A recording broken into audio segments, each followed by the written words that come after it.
Welcome in to the Jordy Culotta Show. Wave your hand out there, baby! Shout out to the show. She puts the pinky into the nostril. Man, look at that. Healthy competition, there's nothing like it. Y'all grow up. The line's wrapped around the stadium. Different strengths. I just lost a tooth. It's going to be fun.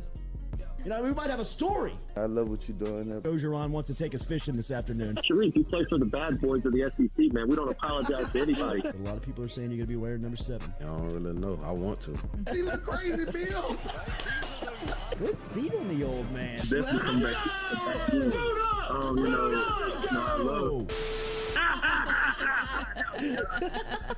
We'll be right back with the Jordy Culotta Show.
A Tuesday edition of the Jordy Culotta Show. Welcome in and good morning. Hopefully everybody's having a good Tuesday start here as we are getting you set here on this second day of the work week. We're getting you set on first day of school action. Little Jay headed to his first day of school at a new school today.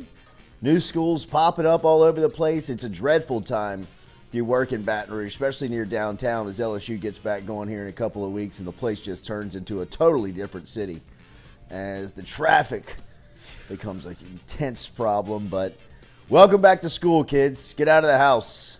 Go Get outta learn here. something. Go make a friend. Paying the schools to babysit you. Intimidating day for little Jay. It is. New school. I could see it on his face last night. BMOC, no A little more. nervous. Yeah. Played it big all summer. You know what I mean? Can't wait. Gotta lay Not the a big seeds. deal. I'll be fine. Yeah, right. 24 hours before, a little pale. Well, this when You you hungry? No, not really. No. This when you got to get to like you wish, like PE was the first hour. Yeah. Like let me establish dominance. Science coach. Oh, I mean, like the schedule is tough. brutal. First What year of foreign Seven- language. Oh, Yeesh. Don't look at that. I said. find somebody Don't for look at help. Dad. Don't look at that. Find somebody for help. This is when you get the 7th grade. 7th grade. Maybe you find a tutor. Yeah, Yeah. for sure. Could be an in-class tutor, a friend. That's right. That's a girl. That's right. If you're a girl. Welcome in. Brought to you daily by RMB Builders. Check out our crew over at RMB. You can find them online at rmb-builders.com. They're on Instagram as well, RMB Builders. You can search them there. Our phone line daily brought to you by our friends over at Southern Regional Medical Center. Charlie Harvey, Jason Ramazan, and the crew, formerly Metropolitan Health Group. Same people, same great services. Get in touch with Southern Regional Medical Center. Speaking of Jason Ramazan, Mr. Fun and Mr. Fun's Travel, closing in on kickoff and first game of the season between LSU and Florida State. You want to travel and see the Tigers over in Orlando, you can do it. Compliments of Mr. Fun's Travel online. Book your spot today, MrFunsTravel.com. That is airfare from Baton Rouge to Orlando, travel from the airport to the hotel, hotel to the game, back to the hotel, then back to Baton Rouge, all safe and sound. You got tickets, hotels, travel, all taken care of. Mr. Fun's Travel. Get in touch with them online. So, pretty busy day yesterday at LSU football practice. Stewie was there. His kids got first day of school, so he's getting him over there. We'll have a report for you at some time. But we got the news yesterday as it was a pretty intense day of practice inside that ended up moving outside for LSU. We'll talk to our friend Glen West over at 247 Sports coming up here at 7:30 this morning. Glenn will give his insight on LSU, some of the position battles that are happening out there on the Ponderosa and what we're looking forward to here on another day of practice and training camp. But yesterday, as the heat pours down in South Louisiana, right? I mean, it is hot. Last night we got in a little late, was paying respects. I know that I mentioned this a couple of weeks ago, and the memorial service for Mr. Wiley McCormick was yesterday here in Baton Rouge, and they celebrated his life downtown at the City Club, and little Jay and I were running errands all afternoon and wasn't able to make it to the service, so we passed by my friend Jesse, his son, Wiley's son's office last night pretty late, and just wanted to kind of pay the respects and head back to the house. And as we were walking out of the office downtown over at Capital Partners with Jesse and his crew, it was like 9:15, 9:20 at night, and it was 90 degrees. I mean, it was 95 degrees at 9 o'clock at night. I mean, it was intensely hot last night in just kind of like the pitch of night. But as the heat is raining down here in South Louisiana, right? I mean, we've all become accustomed to this. I mean, you're kind of used to it. It is a little abnormally hotter than usual, it feels like, for the entire day and period. But if you're in full pads or you're in, helmets and shoulder pads and you're going on each other, now for a couple of days, tempers are going to start to raise a little bit. And that's what happened yesterday inside of LSU's practice. And, I initially felt a lot like I have in the past when I hear or see these things. And I'm not going to blow this thing out of proportion. I think this is a camp fight. This happens in football, right? Like, I mean, just to kind of give you the background of it. Yesterday, LSU's going through practice, and tempers start to flare on the offensive and defensive line. Charles Turner and Mason Smith get locked up, and they got to be separated during some early individual work, offensive, defensive line type stuff in practice. Once that happens, Kelly moves practice outside, you can see Kelly's kind of getting pissed off, like talking to people that are there. Once that happened, Kelly kind of stops practice, brings him in, moves him outside, kind of telling him, it's time to grow up. Like, what do you want to be? You want to be a 500 level team, or you want to, be a championship contender? He's in them a little bit. When things go outside, I don't think it took too long to get two of the defenders and two best friends in Harold Perkins and Denver Harris against the world, who are, I imagine, kind of turning the wrench into football mode, get locked up with Malik Nabers and Kyren Lacy, and this becomes kind of a fight. I mean, this is they're rolling around and people are kind of crowding around them, and at this point, Kelly calls the team together, and from what I was told by multiple people that were out there, I mean, gets in them. Like, remember what we thought about Brian Kelly when he took the job? Like, I know what at least my perception of Brian Kelly was when he took the job. I thought he was a no-nonsense, red-faced, MFing Irishman that put up with zero. And look, he is a much better football coach than I ever gave him credit for while he was at Notre Dame, seeing him down here at LSU. And I told him this when I met him and interviewed him. The biggest thing that surprised me while he was down here is that he's kind of like a shorts and collar type guy. I always kind of took him for a coat and tie and, kind of uptight when he's really not.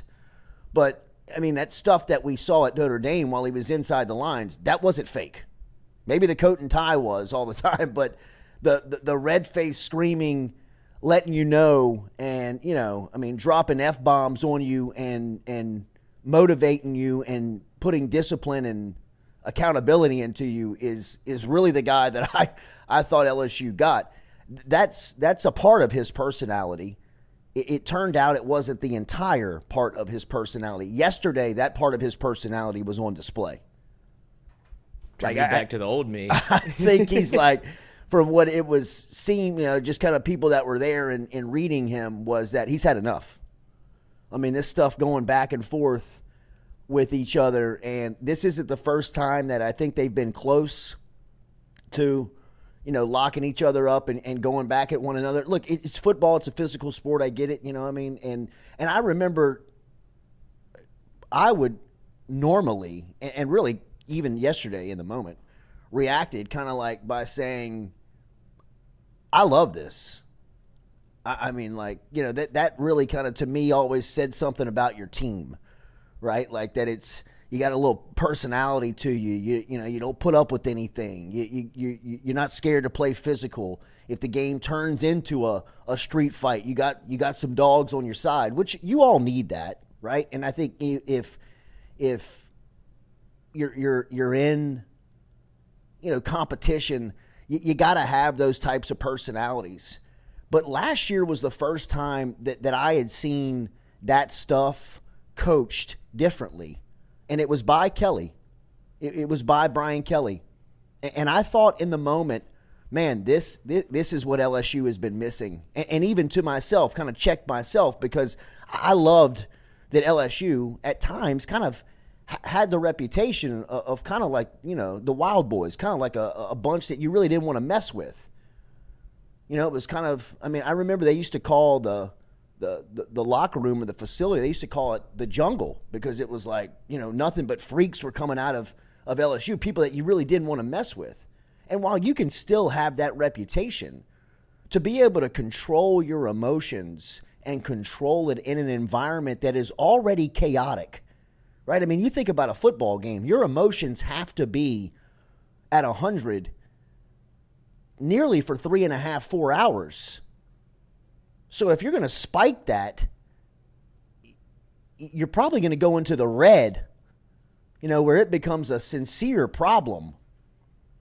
And for the first time last year, I remember I believe it was Major Burns on a goal line situation that was they were going through some drills, and somebody caught a pass on him, and he took his helmet off, and as he was coming to the sideline, he kind of just threw it to the ground, right? Like, he just in emotion, and not really at anybody but himself. He was just kind of disappointed in in his performance. And Kelly stopped the drill, stopped the entire practice nearly, and made an example out of that moment and said, look, love the emotion, love that you're into the game, love that you're holding yourself accountable and wanting to get it right, but that's not how we play. You have to be able to control that. You have to be able to check that. And one part of this story that is concerning, especially to somebody who has been taking up for the player and really waiting on the player to turn the corner, is that Denver Harris is involved in another camp mix-up. And while, again, a huge deal, no. Starting to become a big deal, yeah. It's the third time I've heard his name around something that's just a little pushing and shoving at practice. Yesterday it turned into a fight.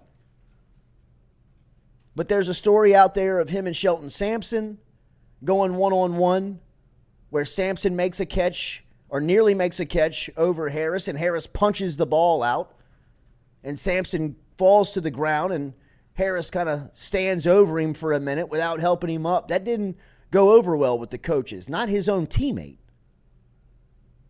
in the way that you compete. And then some more just kind of stuff where you get locked up.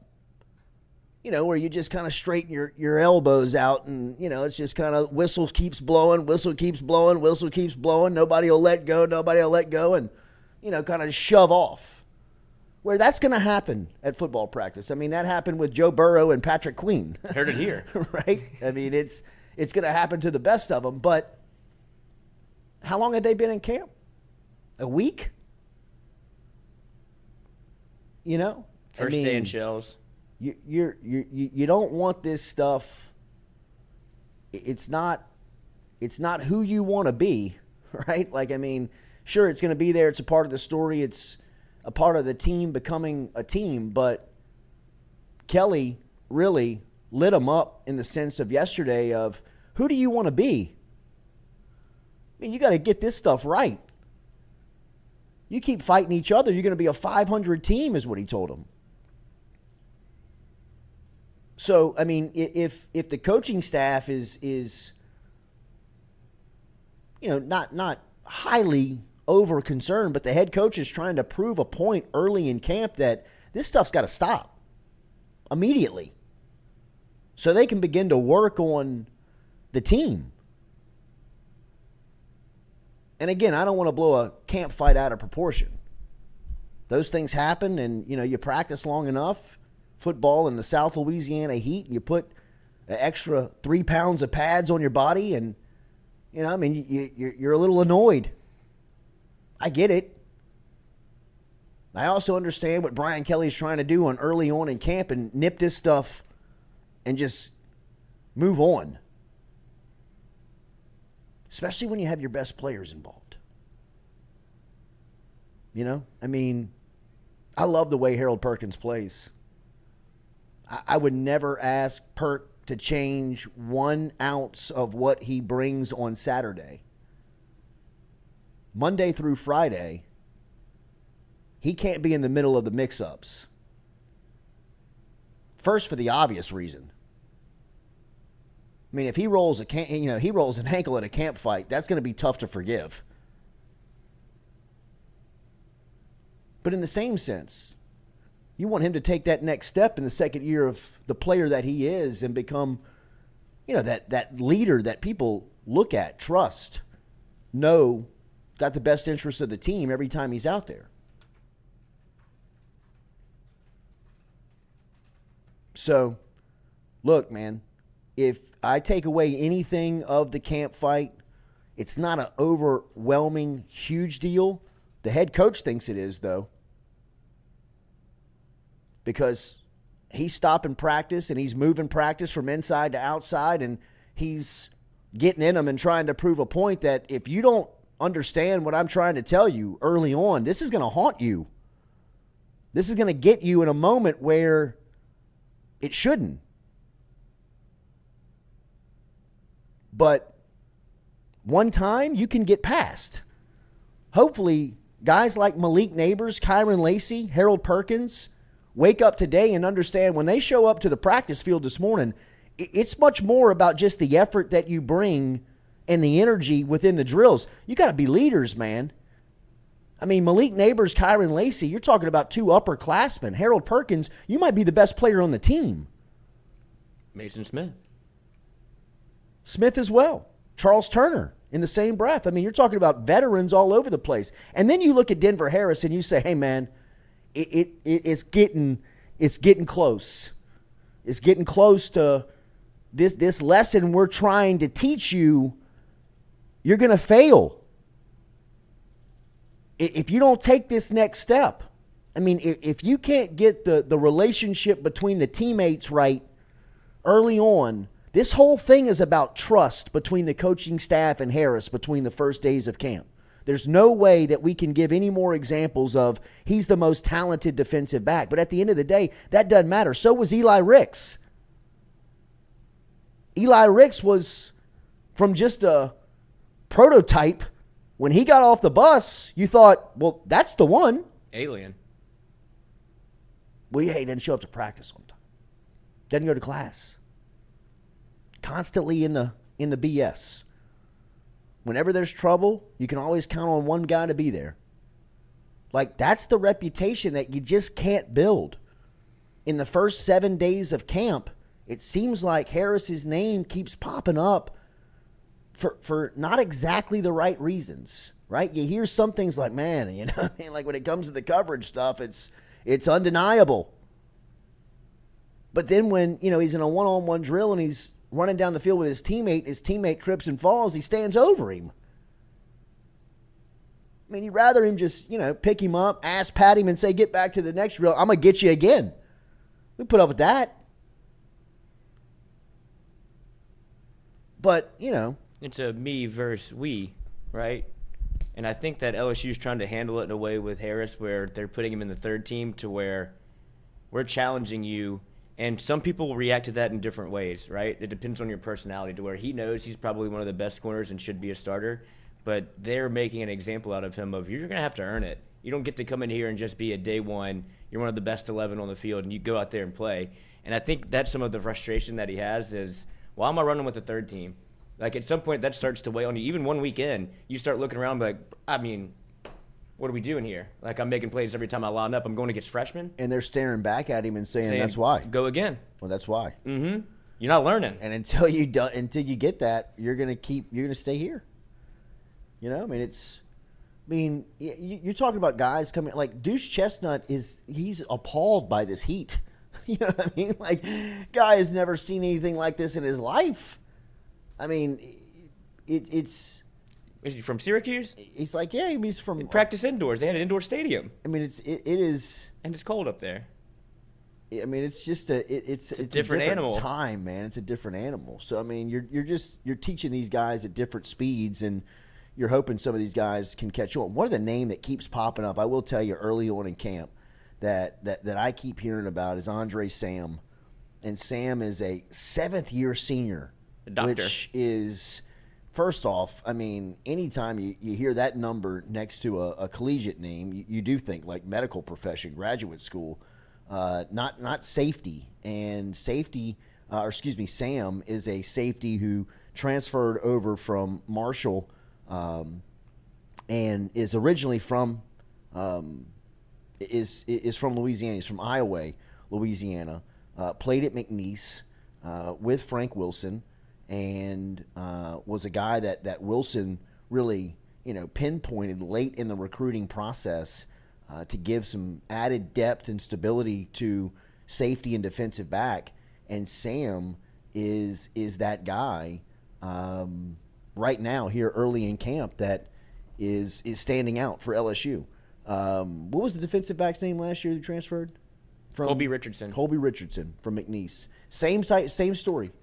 Same story, and I know that Richardson kind of flamed out, faded a little bit, yeah, throughout the season. But from early on in camp, a guy that could give some stability to a position group like cornerback last year that much, you know, needed it, and gave time for guys to step up and play at that position is similar in the story of Andre Sam and the way that he has stepped in at safety and really adapted early on here. Obviously, you talk about, the veteran experience, the age factor.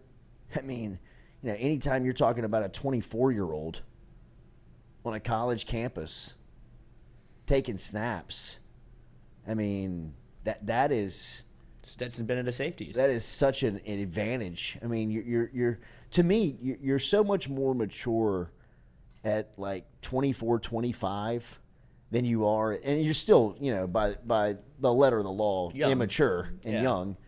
But Football in years. comparison's sake to 20, 21, and 22, it's a whole nother lifetime. I mean, guess whose name you didn't hear in the fight? He's probably looking around going, what are we doing? Right. Like, I remember 3 years ago. Absolutely. When I was a junior. But that's the stability you get. And he took the road less traveled, and I think that can't be said enough about his journey to get to LSU, because it feels like he's one of those Louisiana guys that wanted to play at LSU. Whether he was always around the program, whether it be McNeese, Tulane, then he goes off to, well, where was he? Marshall. Marshall. And then Frank, it feels like it's a Frank Wilson call to come get him and bring him back. And he's one of those less heralded guys that if Frank circles you, you feel like you have a little bit of trust in him to where they're – and I know Greg Brooks was out yesterday, so that's probably why he got an opportunity to start. But even before that, you heard he picked off Nussmeier the Friday and – on Monday. And so his name keeps popping up around somebody. And when you watch his tape, he's the only player on the field that seems to be around the ball all the time. And so I think he's kind of earned it. I don't know if it'll be a starting role, but he's going to be in that two-deep rotation where you're going to see him on the field, at least in the early one. Kind of like a Colby Richardson. I agree. And I think Zy Alexander will probably be in that boat too, where you get guys with a little bit more experience. So those type of players like a Zy Alexander, a Deuce Chestnut, Sam, where you can kind of trust him a little bit more than you can in Denver Harris has experience, but they're obviously putting him through the ringer to see if he can get his mind right to be able to play. He's going through a different litmus test than anybody else on the field. Yeah. But the experienced guys are going to probably get the first crack at it. If you can put a field of Major Burns, Greg Brooks, Zy Alexander, Deuce Chestnut, you feel comfortable with that, and mixing a little Sage Ryan, which I feel like people are still waiting for that coming out party. But if you put him in the right spot, I think we were talking about this a little bit yesterday, where he kind of got put behind a wall because of the way Coach Orgeron treated him, where it was, I'm available, but he's not playing. And then when he does play, all eyes are on 15, and he's a step away from making a play. And now he gets labeled a bust because he's never been in the right spot to be able to play. You move him around so much because you see the athleticism. You want him on the field, but you have to put him in he needs to know a specific role. It's a little bit like Jacoby Stevens. That should be his project while he's a GA on the staff. Yeah, no, I agree.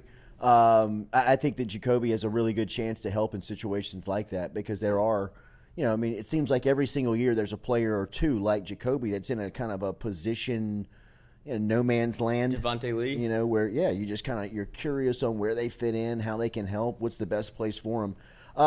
Really fired up about our new sponsor, Go Roof. Remember, over at Go Roof, you can find them online at geauxroof.com, geauxroof.com. A beautiful roof every single time from our friends over at Go Roof. You get a 2-year free workmanship guarantee with all new roof installations from our friends over at Go Roof. You can contact them. As we said, easiest way to do it is online, geauxroof.com,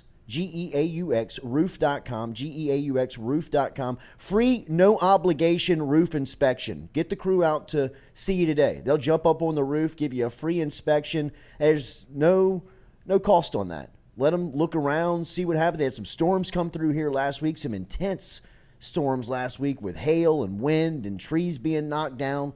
Let the crew over at Go Roof jump up on your roof today, whether it is commercial, whether it's residential, and let them help you. They'll never sign a contract. They'll never never sign a contract before they look at your roof with a roofer. You know that from our friends over at Go Roof. They can help you out today. Call them, 225-927-8300, 225-927-8300. They advise you always get more than one quote when you're dealing with your roof. So call today over at geauxroof.com. That is 225-927-8300, or you can log online at GEAUXroof.com. And you can request a quote right there online. Very easy. There is a link right there at the top right of the site. You can click on, give your information, and leave all of that for the friends and pros over at Go Roof, and they'll take care of you. They'll get in touch with you. They'll send the pros out. They'll jump up on the roof, tell you what's going on. 225-927-8300, 225-927-8300. Get in touch with the pros over at Go Roof. A new, beautiful roof every single time. All right, we'll come back. We'll talk more LSU football. Glen West from 247 Sports will be here breaking down where his thoughts are on LSU in fall camp and some of the storylines that are continuing to pop here as LSU gets closer to day one. College football rankings came out yesterday. Where do the Tigers sit? We'll tell you that and more as we roll on. Jordy Culotta Show, built by RMB.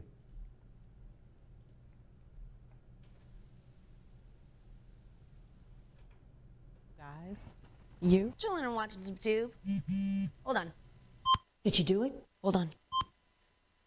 Did you do it? Roof's up. Hold on. Roof's up? Roof's up! Roof's up! Hold on. Hold on. Hold on. Beautiful roof every single time. True. True. From places and backgrounds. We've each experienced our own versions of life, but in the end, we're all on the same team. I'm part of that team, along with these players in purple and gold. Sean Buddha, Malik Nabers, Miles Frazier. It happened like 10 feet from me. Greg Brooks, whether on the field It's pretty- or in the it's- courtroom, it's pretty your sick. team matters. So join our team. Make a difference. Bet. Let's get it done. Interact. Gordon McKernan Injury Attorneys is ready to go to work for you. Come meet your team. I'm your intake specialist. I coordinate your case and connect you with your attorney and paralegal. That's us, your legal team. Thanks. And we'll fight to get you every dollar you deserve. I'm your settlements and disbursement manager, and I'm here to get you paid on time. I'm attorney Gordon McKernan. Put our team to work today. Just call us. Get it done.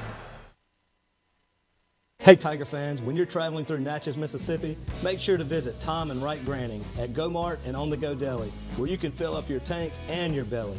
Go-Mart has clean restrooms, community coffee, an awesome beer cave, and a great selection of anything you may need on your trip. Located at 4 Sergeant Prentice Drive as you're entering Natchez on the left. Also stop by Wardo's Po' Boys at 309 North Broadway on the beautiful Natchez Bluff, where the Po' Boys are so good you'll swear you're in Cajun country.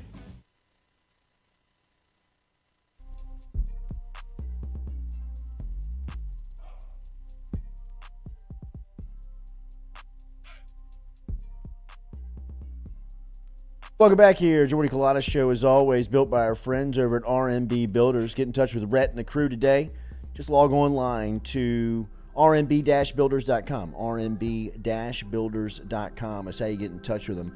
We mentioned the fight yesterday at camp. That's the big news. That's what everybody's talking about after Monday's training camp. Glen West, who covers LSU football and LSU sports for 247 Sports, was at camp and about 10 feet away from the action. So we're going to get a first-hand account of our guy, Glen West, who is back with us here on the Jordy Culotta Show. Glen, good morning. How are you? I'm doing great, Jordy. How are you? Doing good, man. Good to see you.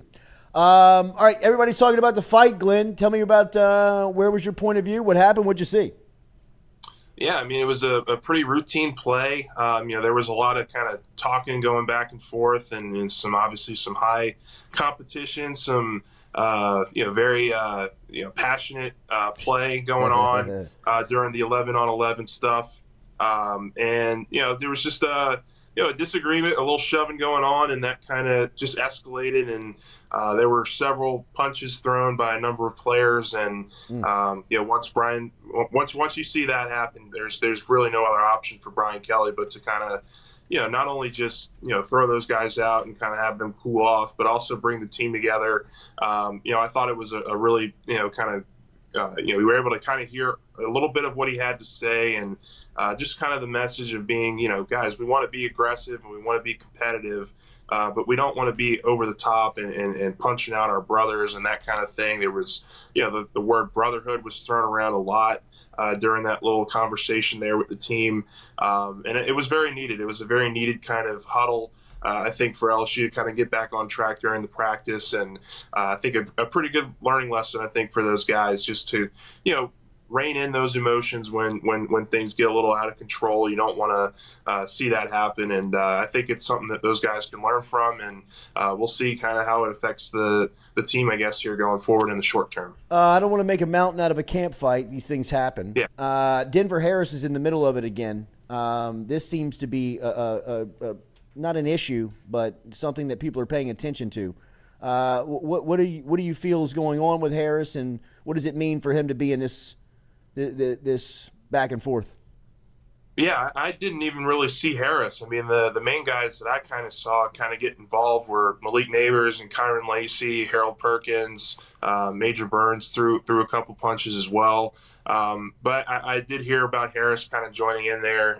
Look, I don't want to put, like you said, I don't want to put too much into this. I think, it was just a moment there of kind of recklessness for the team, and I think they were able to hone it in pretty quickly, kind of get everybody separated, everybody cooled off. I mean, it was 105, 110 degrees out there yesterday. It was not a very cool day. It was, emotions can get heated, and certainly in those kinds of conditions, if somebody thinks, you're kind of going over the top, it can get out of hand a little quickly. But, I'm with you. I don't think we should put too much into this.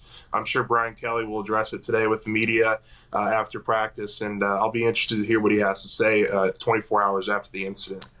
Take me to Denver Harris, the player, Glenn. What have you seen from him on the field, and where does he fit in? Yeah, so he's been mainly running with the second and third team. He's been kind of put in that boundary corner spot. They really, I think they really like his talent, and I think it's just going to be a matter of getting him up to speed with where some of these other guys are at. I think at least through the first week of camp, it's pretty fair to say that Zy Alexander has a pretty good hold on one of those outside corner spots, and they've been kind of rotating, Denver Harris. They were rotating J.K. Johnson in there before he got hurt. Terrence Welch has been getting a lot of the first-team reps over there. Deuce Chestnut has been working a lot opposite of Zy Alexander. So I'm not sure that they're any closer to figuring out kind of who's going to be the reliable option at those cornerback spots. But they're doing a lot of rotating right now, and Denver Harris is certainly in that mix. He's been – the one-on-one drills, it's kind of hard to make a big assessment just because the receivers have such an advantage there. But he has, he's been beaten a couple times by the receivers. LSU's receivers have been kind of them and the offensive line, I think, have been really the big storylines here out of the first few practices. They both look really good. And I think right now it's just trying to get the secondary, and particularly that cornerback room, a bit more up to speed. Glenn, one name that we've been talking about and hearing about is Andre Sam, somebody that's added some really nice stability to that back end of the defense. What have you seen from the seventh-year player? Yeah, I mean, look, he's been great, and I think it was it's been very telling that they've been rolling out a lot of three safety looks, and he's been that third safety next to Greg Brooks and Major Burns. Greg Brooks missed a lot of yesterday's practice with an injury, but Andre Sam has kind of stepped right in and hasn't skipped a beat.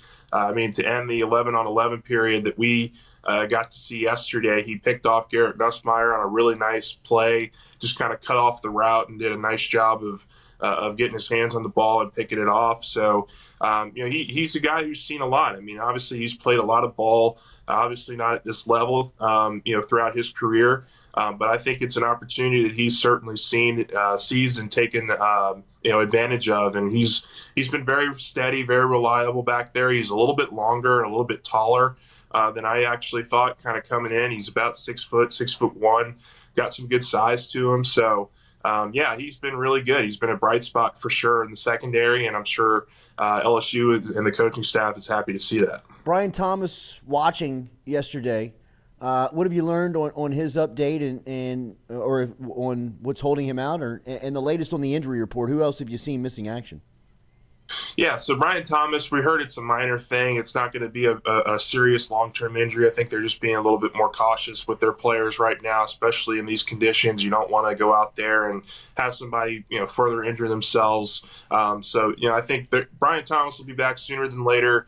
J.K. Johnson actually is dealing with a pretty serious leg injury from what we understand, and he's going to miss some serious time. He was he was rolling around yesterday on one of those scooters and pretty heavy cast on the bottom of his left leg, I believe. So he's going to be out for a while. That's kind of a bad misstep of fortune there, I think, for him, just because he's a former 4 or 5 star guy on our service, and was really going to be in the mix, I think, for some heavy playing time. But and the cornerback room is going to have to adjust because of that. But he's going to be out for a while. Greg Brooks, went down during the early portion of practice on Monday.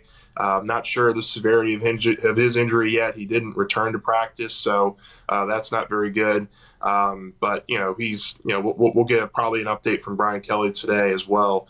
But those are kind of the main 3 that we've noticed so far. LSU's been pretty healthy. I think a lot of that has to do with the kind of off-season shape that they were in and the work that they put in with Jake Flint and the strength and conditioning team. A lot of these guys are being able to handle the severe weather conditions very well, and it's a good sign that they don't have a whole ton of injuries, or at least a whole ton of significant injuries at this point in camp. Glenn, the quarterbacks have seemingly had a really good camp up to this point. It hadn't been long, but they've seemingly started pretty sharp here. What have you seen from the signal callers?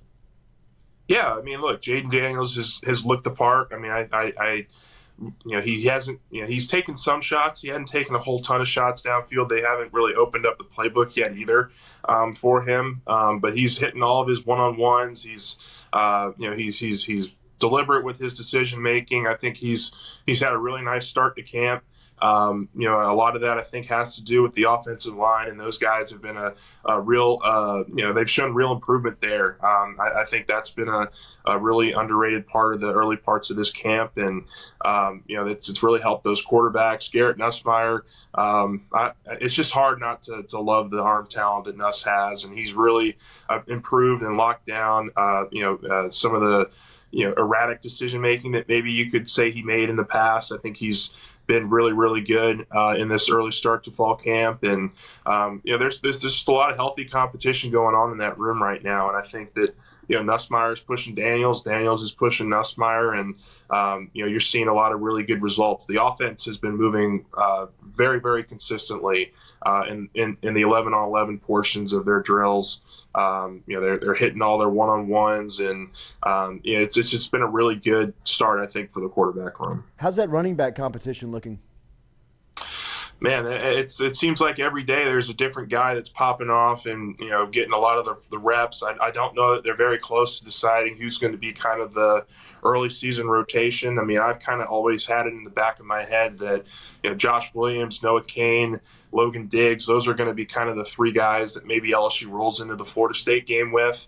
But John Emery got some first-team reps yesterday. I mean, for a guy who hasn't really been fully around the team, I don't think, in quite some time, he's in very good shape. He was moving very well. Caleb Jackson, the freshman out of Liberty over there, he got some first team reps yesterday. I think they really like his potential. He's just a huge guy. I mean, he's every bit of the 6 foot 220 or whatever he's listed at right now. He's very, very big and very fast, very agile. I think they're going to be able to use him in some kind of role out of the backfield, and I think they can use him as a pass catcher as well. So they're rotating a bunch of guys right now. Kevontre Bradford's also had a very nice start to camp. He had a freak of the week, I think, deal. Kind of to close out the off season, and I think the coaching staff is really starting to lean in to what he can do as a dual threat player.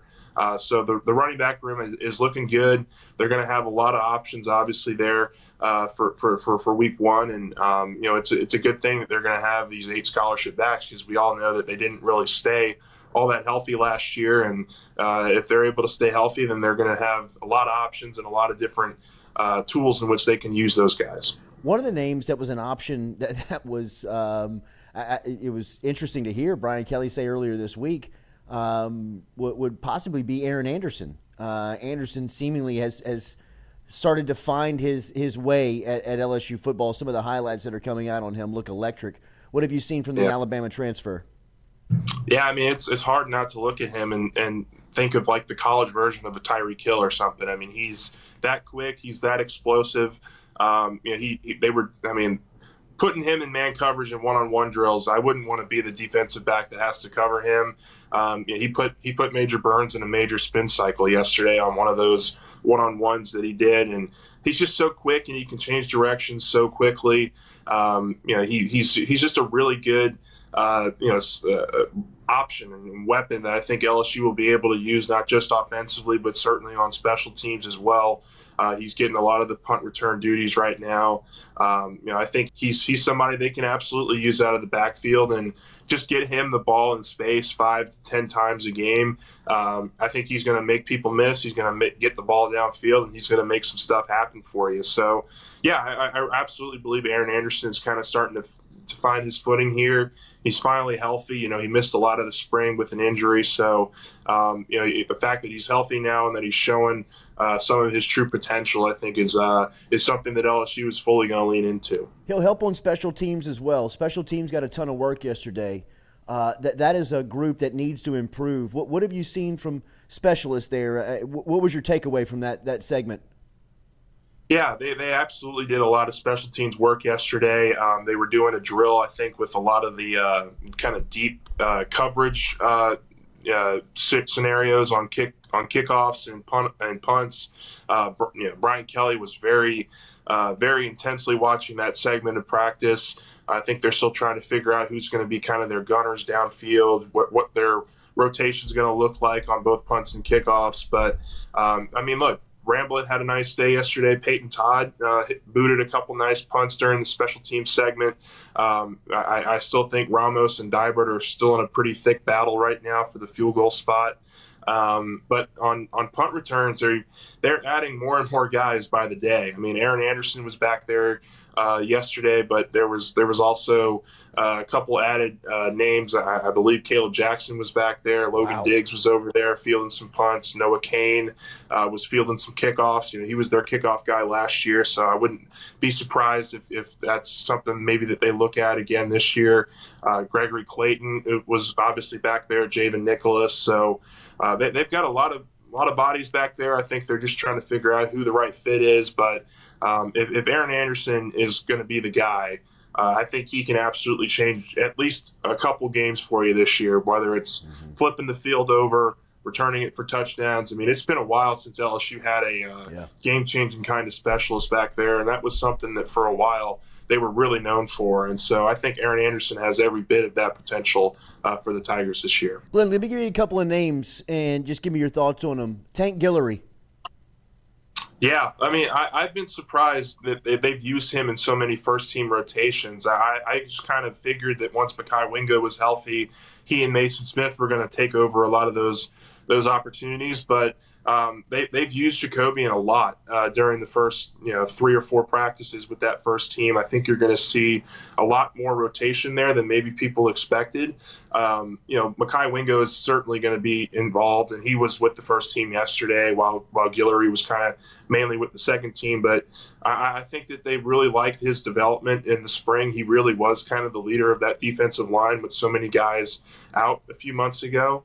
And they've kind of really relied on him, I think, to be a voice of that defensive line room that's undergone some really significant changes here, even in the last week. I mean, with the unfortunate news about Coach Lindsey, they really need some leaders to step up in that room. And I think certainly Jacobian's a guy that they're looking at. Savion Jones is another guy they're looking at in that department. And, I think that he's made some really significant strides and think he'll be able to contribute as part of the rotation this year.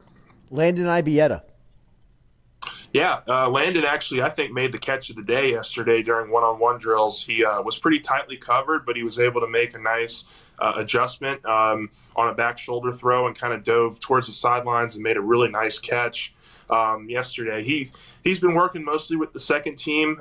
He's just a very sure-handed guy. I mean, he hasn't really I think, popped yet during the actual 11-on-11 stuff, but I think it's only a matter of time. I mean, he really is going to be a sure-handed catcher for you, a guy who I think can create a little bit of separation.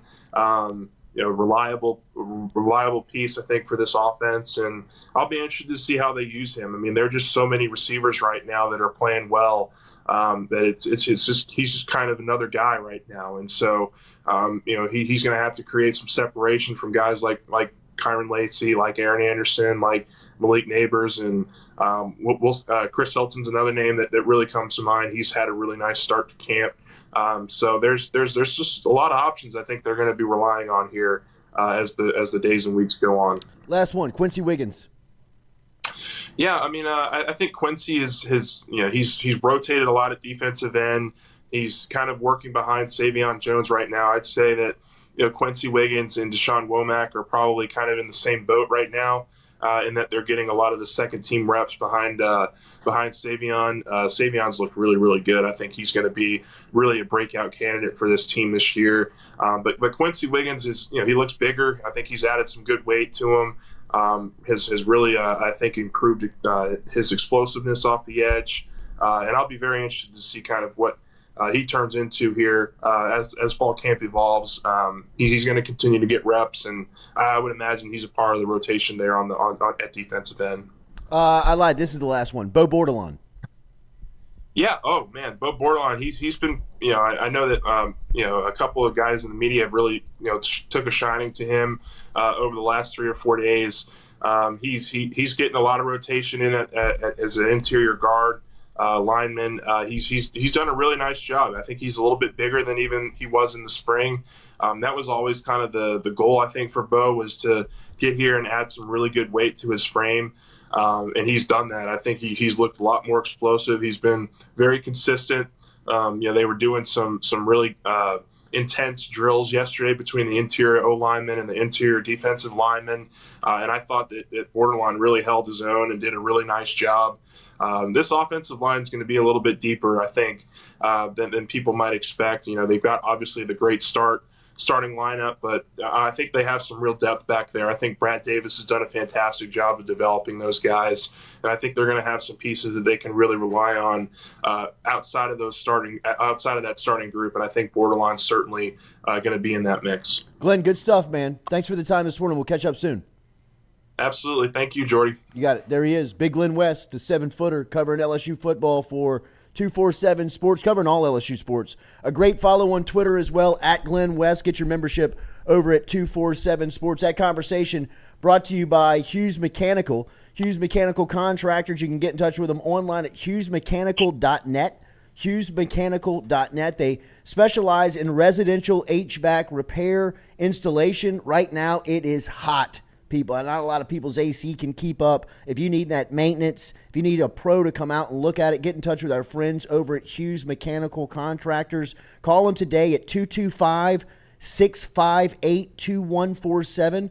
225-658-2147. Located in Zachary, but serving all of South Louisiana. You can get in touch with them online as well at hughesmechanical.net. hughesmechanical.net is a trusted Daikin air-conditioned company. Daikin residential equipment, the only system backed by a 12-year warranty contract. Get in touch with Hughes Mechanical to learn more today. Like I said, they service Baton Rouge, North Shore, New Orleans, and all of the surrounding areas. Hughes Mechanical, 225-658-2147. Get in touch with Travis Hughes over at Hughes Mechanical, 225-658-2147. Proud supporter here of the Jordy Culotta Show. Good stuff from Glen West, as Glen was talking all about some of the depth there, some of the guys that have been popular. Really hearing some good things about Bo Bordelon, the offensive lineman. We've talked a lot about offensive line. Man, we have really honed in on the offensive line and talked about how much the identity of that group has changed, and really that has shifted the identity of the program, or at least the team of one of the strong groups being on that line of scrimmage. And one of the names that we consistently do not bring up when we talk about offensive line is Bo Bordelon, and that's one of those key figures that has added some really nice quality depth to the group and somebody that you can really trust, right? Is he in your top 5 right now? No. Is he in your top 8? Absolutely. And if you have a traveling offensive line group of 8 in a rotation, you're a solid group, whether you're in the NFL or whether you're in the SEC. And that is one thing that LSU has done immediately, and we've done this already. We've done this segment a couple of times of just how fast they've changed that group on the offensive line. But Bo Bordelon is a great example of someone who has, really fit that exact mold of what they are looking for as far as depth, right? I mean, it's not Will Campbell. It's not even a guy like Lance Hurd. It's somebody that understands where he fits in and wore his red shirt, committed to the weight program, committed to the nutrition, doing everything that's asked of him, gained the weight, and has put himself into a situation where he's a rotational player as a redshirt freshman at LSU. Is he a starter? No. Is he one play away? Yes. Does that usually have more of a bearing on offensive linemen than it does than other position groups? Usually. I mean, at some point, you're going to have to go to somebody else. And the way that Brad Davis and Brian Kelly and Mike Denbrock, for that matter, really coach their offensive linemen, rotate these guys. I mean, it's pretty routine, or it was last year, to see rotations of guys. I mean, think Anthony Bradford. Think Garrett Dellinger. I mean, think about how these guys were kind of like, they were moving around. They were rotating. I mean, they were trying to find the best guy, and they had no problem doing that within the game.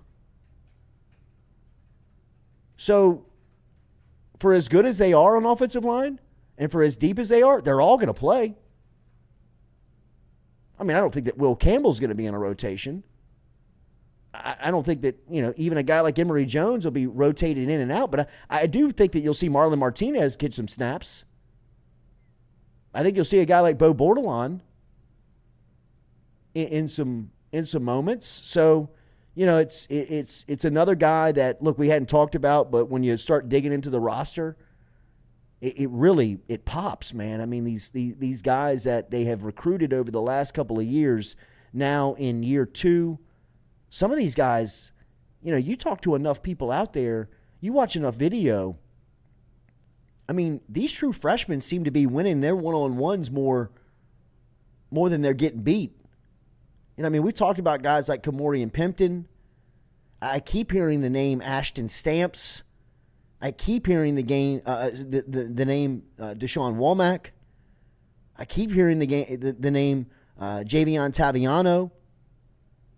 Yeah, I mean, these are freshmen that are continuing to make an early impact on a really good team. We told you yesterday the rankings came out for was it the coaches poll? Let me make sure. I want to make sure and get this all. Classic USA Today poll. All right, that's right. The top 25 rankings here. So this is the top 25 coaches poll from USA Today. And LSU opens as number 5 in the country. LSU's a top 5 team going into Brian Kelly's second year. LSU's 5, Ohio State is 4, Alabama is 3, Michigan is 2, Georgia is 1. To me, that's the blue bloods of the sport right now.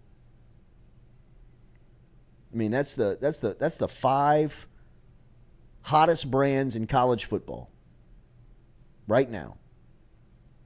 Are at the top of the polls going into the season. Put it on the poll, Lloyd. Do you agree that LSU is a top 5 team heading into the season? Oh, apparently. Stephen Miller got in the chat and said that Danny Cannell is blowing a gasket that LSU is ranked ahead of Florida State. Which I love is that. Par for the course for old Mr. What is Cannell going to do when Florida State gets accepted into the SEC? Oh, God. He retire. I don't know. Like, what can he do?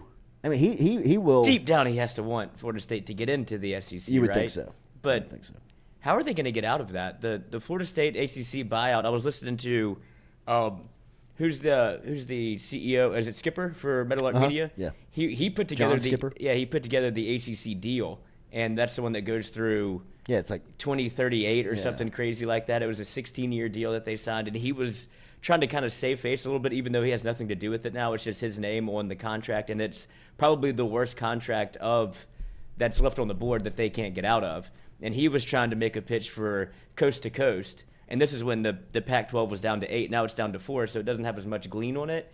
But I could see where he was going, where it would have been the Pac-12 and the ACC come together, and you're adding so many new markets to the ACC. And he's like, it'd be a great deal for ESPN because that's the whole impetus around adding teams, right?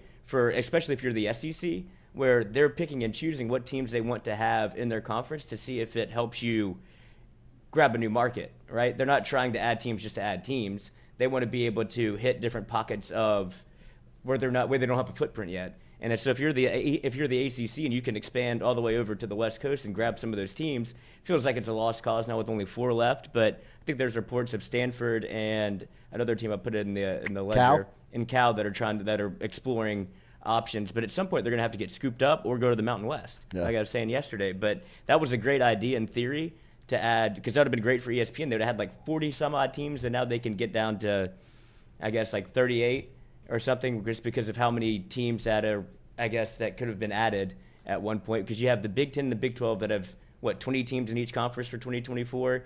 SEC has 16, and now you just have the Pac-4 over there, and ACC still trying to fighting for its life to either get out of a contract or the teams trying to get out of the ACC. But if they do that, then I feel like the ACC would be fine with it because you got to pay upwards of $100 million to get out. The conference would probably take their money and run.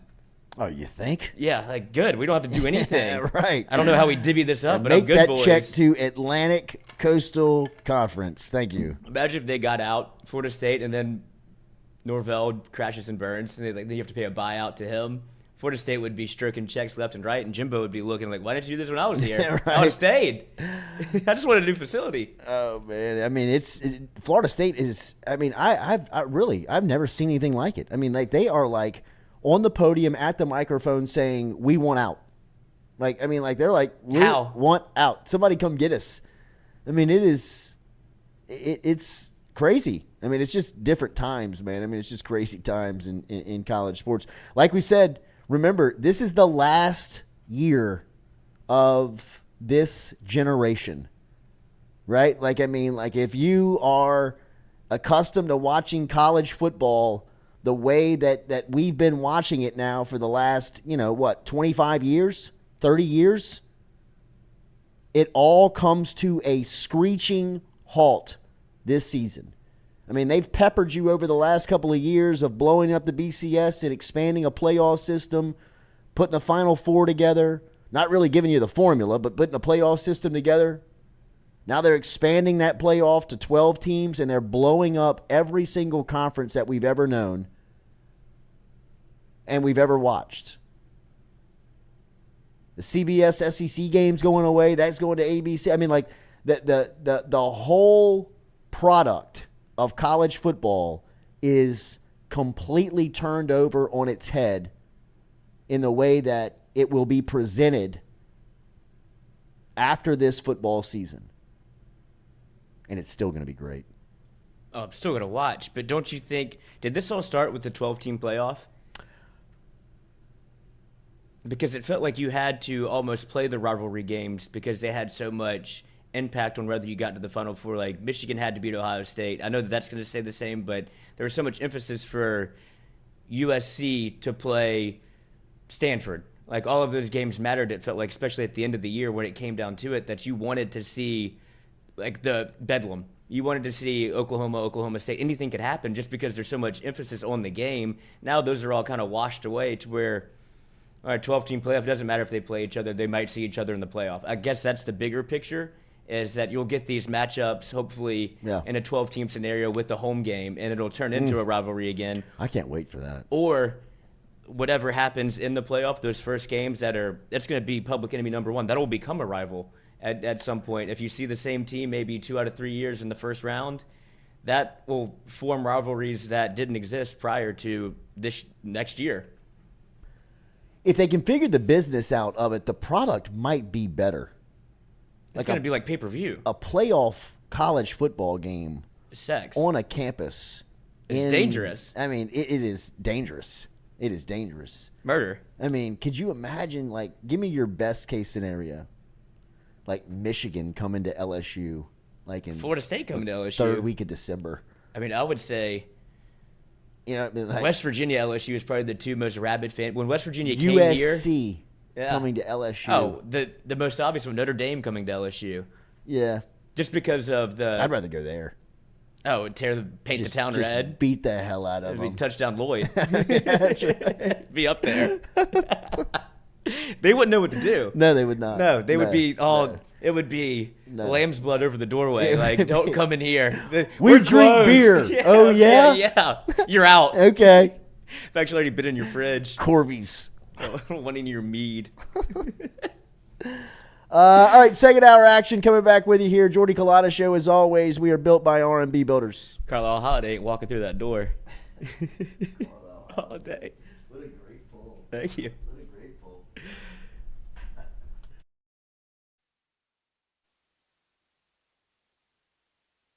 Mortgage lender, you need to start with Doug Bickley and his team. Bickley has built a crew with over 50 years of combined lending experience. They've been in business for over 20 years, and they love helping their clients achieve the American dream of home ownership. They're also key with working in real estate agents and helping their clients getting same-day pre-approval. They average about one buyer a day getting them in a home. If you want to get in touch with Doug and his crew, it's easy. Call them 225-214-5154. 225-214-5154. Go see the Bickley team today. They're located on the corner of Coursey Boulevard and Sherwood Forest right here in Baton Rouge.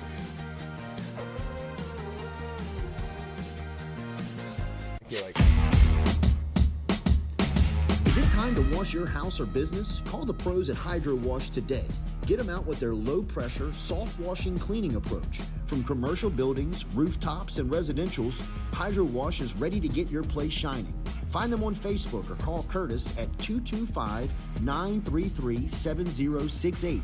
Take it from me, Hydro Wash came by and made my house look like new. What was best was the professionalism. They picked up everything, made the clean, and then put everything back to where it belonged. Get in touch with Curtis today. Call him at 225-933-7068 or find Hydro Wash on Facebook. At Auctioner, we know healing is a team sport. That's why we've partnered with world-renowned orthopedic surgeon Dr. James Andrews to create the Auctioner Andrews Orthopedics and Sports Medicine Institute. Whether you're a professional athlete or a weekend warrior, our team of specialists are dedicated to getting you back in the game. So whatever your reasons are for reaching your personal best, we've only got one: you. Auctioner Andrews Institute. Long live you.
We're all from different places and backgrounds. We've each experienced our own versions of life, but in the end, we're all on the same team.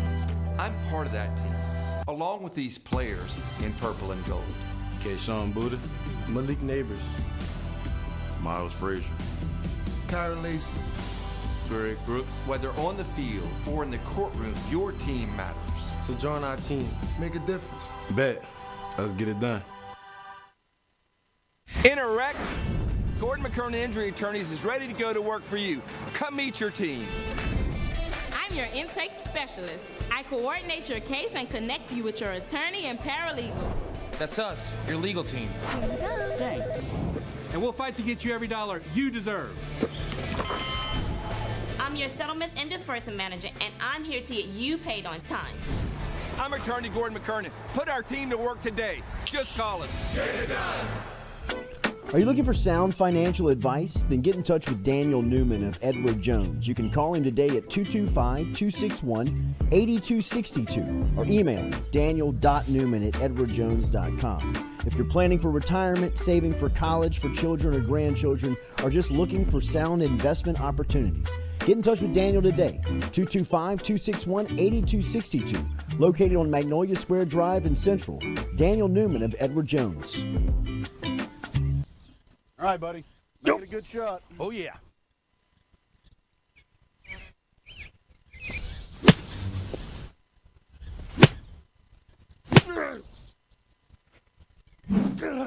Sticking the roof in.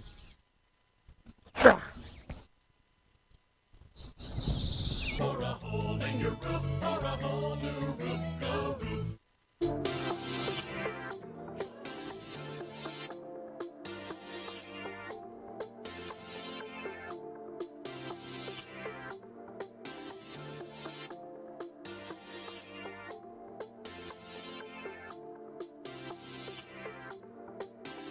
All right, hour 2, Jordy Culotta Show, built by R&B Builders. Get in touch with Rhett and the crew at rmb-builders.com. Shout out to our people over at rmb-builders, and on Instagram as well. We mentioned to you the top 5 in college football put out yesterday by the coaches poll, USA Today poll. LSU at 5, Ohio State at 4, Alabama at 3, Michigan at 2, and Georgia at 1. I like my college football served up like that. Give me the heavyweights. That's what I was like. I've been kind of going back and forth on this realignment thing. Does it really matter? Like, no. I don't think it changes anything. I guess if you're one of the schools that are realigning, it might give you a better chance to maybe work your way into it. And this will all change next year with the 12-team playoff, and then you'll start seeing more teams. I just have to relearn conferences. But when you get down to the brass tacks of it, it is – name them again. You can name them. Exactly. Ohio State, Michigan, Alabama, LSU, Georgia.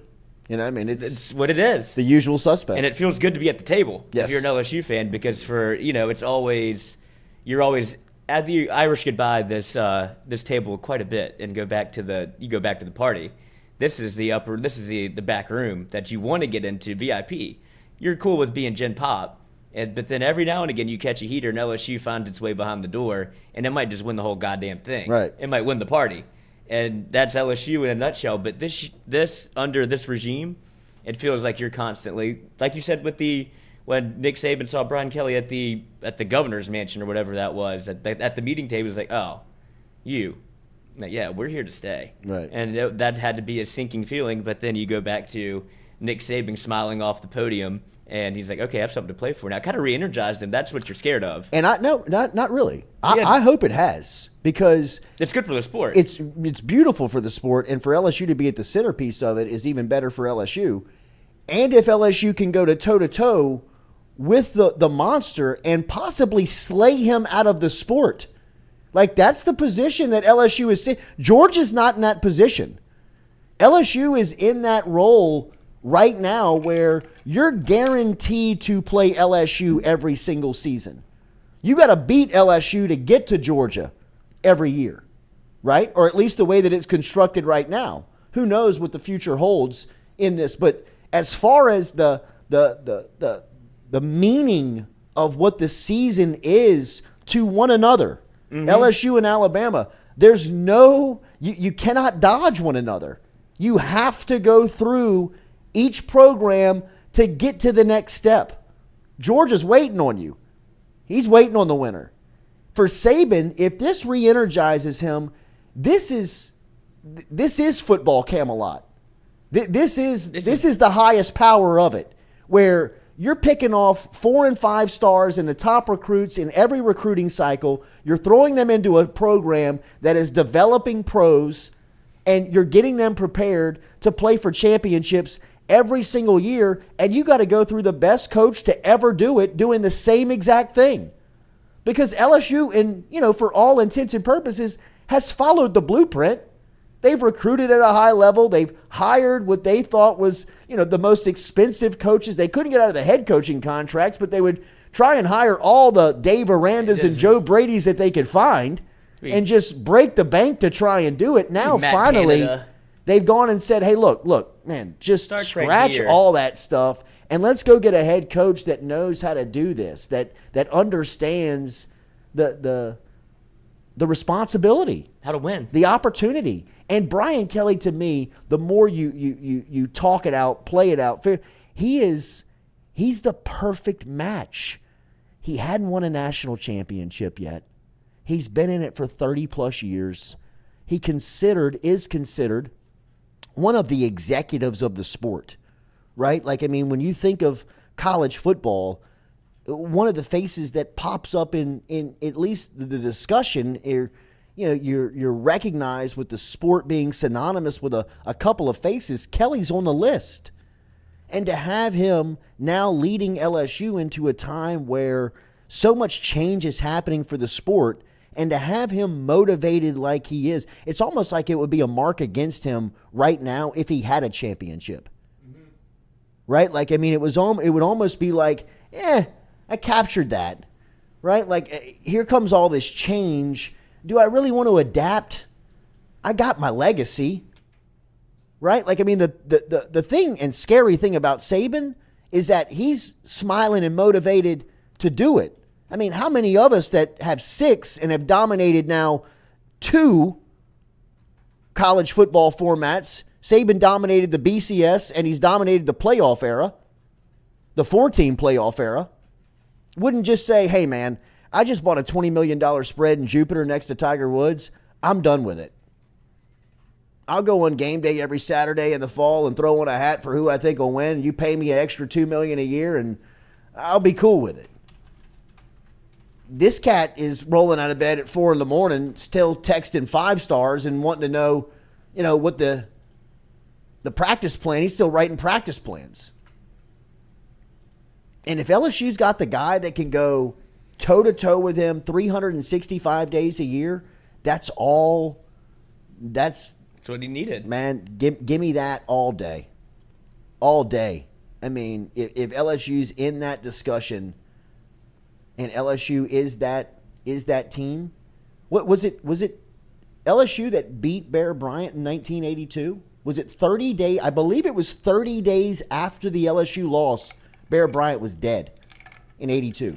Retired and died. There's that synonymous picture of him in Tiger Stadium leaning on the H goalpost, and he's leaning with the cigarette hanging out of his mouth. I believe that was in 82. The 82 game might have been in Birmingham. It might have been in Alabama. But think about that. Think about if Saban realizes that it's over when he can't get past LSU. At the place he built. Poetic justice, in a sense. The place that he used as a doormat for the prime of his career, the place that he built, abused, and then got decapitated by.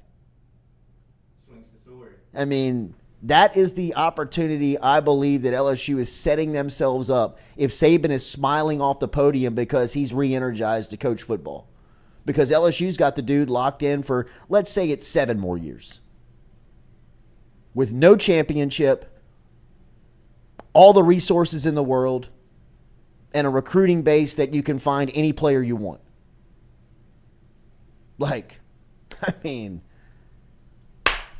Tee it up. Let's play. You know what I mean? Where are we playing? Parking lot or your place? Kick this thing off. And I think it's huge for Brian Kelly to be indoctrinated into this job and realize how big that game was. And I don't know if he did until it got to that week, and with LSU being as good as they were, not really stumbling through the season. Obviously, you lose the first game of the year, but to right the ship a little bit, and then I think he heard all of the noise around it. Until you're in it, you don't really realize how big of a deal it is for LSU Alabama, and for him to go for 2 in that moment, kind of baptized by fire to, okay, this is what it takes to beat Alabama even at home, and I was able to do it with sack on the table, and after that, he's one of us.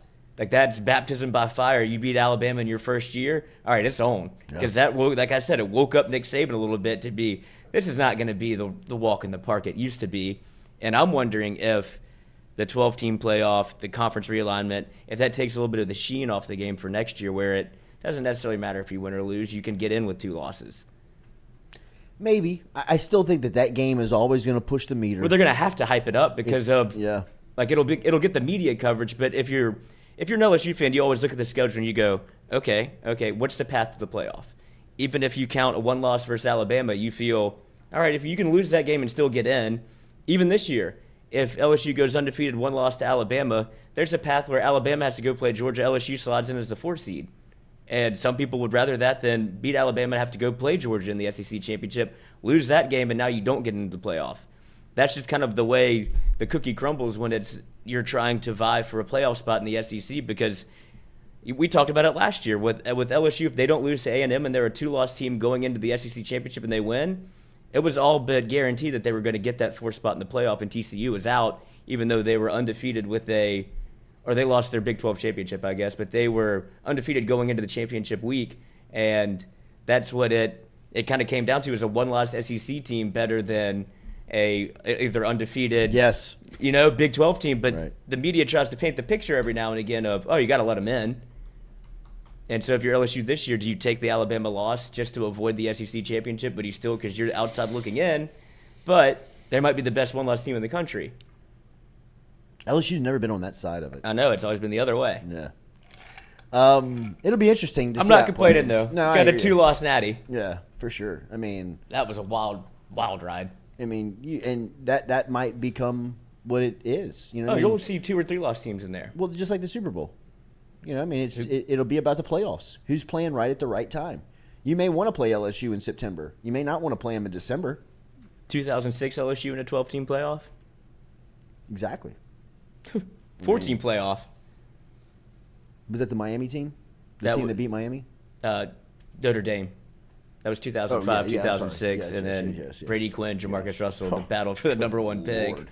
Play anybody in the country that night. Oh, my. Who won the Natty in 06? Ohio State or Florida? Ohio State. Florida. They played each other, right? Yeah, Florida beat them. That was And LSU should have beat them that day. That was the day that Jamarcus fumbled on the 1. Yes. But Hester scored the play before. Mm-hmm. And they called Hester short. Which never happens. Never.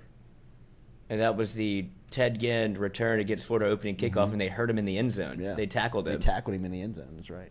Nick Harris. Chris Leak and Timmy Tebow. Tim Tebow, freshman year. Oh, that documentary comes out no, not that one. Manziel comes out today. Hard Knocks tonight. And then the next rolling one over will be the Florida you can't get here fast enough. Swamp Kings. You can't get here fast enough. I'm excited for the Manziel one, though. Me too. Apparently, Lebitard pushed his buttons, so Chris Cody got under his skin, saying that he had people at A&M peeing for him. And he's like, no, that never happened. I was like, Manziel, a lot of things, yeah. I was like, a lot of things happened. That's the one you're going to shoot down? Yeah, right. I told you Lucci was going to be all over it. Oh, there's no doubt. He's all over. He was in the trailer. Yeah, he's all over the trailer. I bet he was thrilled. Oh, I'll sit down for that. I got Johnny. We good with saying everything? Yes, that's how I got in the building.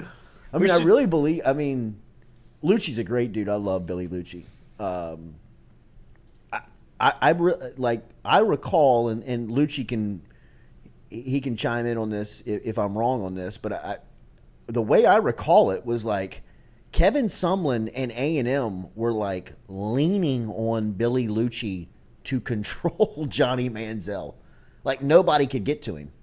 Nobody. His sophomore year, his second season, it was one of the biggest circuses ever. And like Lucci was like one of the only person that could like get to him and like actually talk to him. I mean, he was the Justin Vincent to Tyrann Mathieu. He was bigger than life. I mean, we should have Lucci on tomorrow if we watch it tonight. Yes, I'll call Lucci. I'm sure he comes on tonight. He's probably already seen it. Yeah. Oh yeah, he's got to have seen it. Get that director's cut. Yeah. Trailer's great. The trailer is fantastic. Yeah, that was a little Entourage reference. Yeah, right. He's taking off with the tapes. Medellin. All right. Well, so look, I got to get little Jada's first day of school. They got like a late assembly deal here this morning. People asking about the Kevin Brown suspension. Real quick, I did want to say something about this before we get out of here. This is amazing, man. I can't believe it. If you've not seen this, Kevin Brown is the play-by-play broadcaster for the Baltimore Orioles. He works alongside our friend Ben McDonald. The Orioles had experienced just a losing streak at playing at Tampa Bay. Like they playing at Tropicana Field. In the past 3 years, they had won like 2 games. And a graphic that the Orioles, showing the Orioles' struggles, was pulled up by Kevin Brown while he was explaining how, bad Baltimore had been in Tampa Bay. But really what he was describing was how good Baltimore was playing right now. Like he was experiencing, like they're playing really good right now. Tampa's always been a place where they've struggled. So hopefully they can kind of like play through it, was what he was trying to explain. This happened back on July 23rd. The Baltimore Orioles ownership took issue with some of the comments that he was making and suspended Brown. The Orioles reported removal of Brown drew criticism of broadcasters across Major League Baseball on Monday. And people started to go in on Baltimore. Scott Van Pelt got involved on it. The Yankees broadcast was making comments on it. I mean, people were talking about it all over sports on just how bad of business it was for Baltimore to make this move. Brown has been with the Orioles since 2019. People are asking, get Ben on, and Ben don't want to talk about this.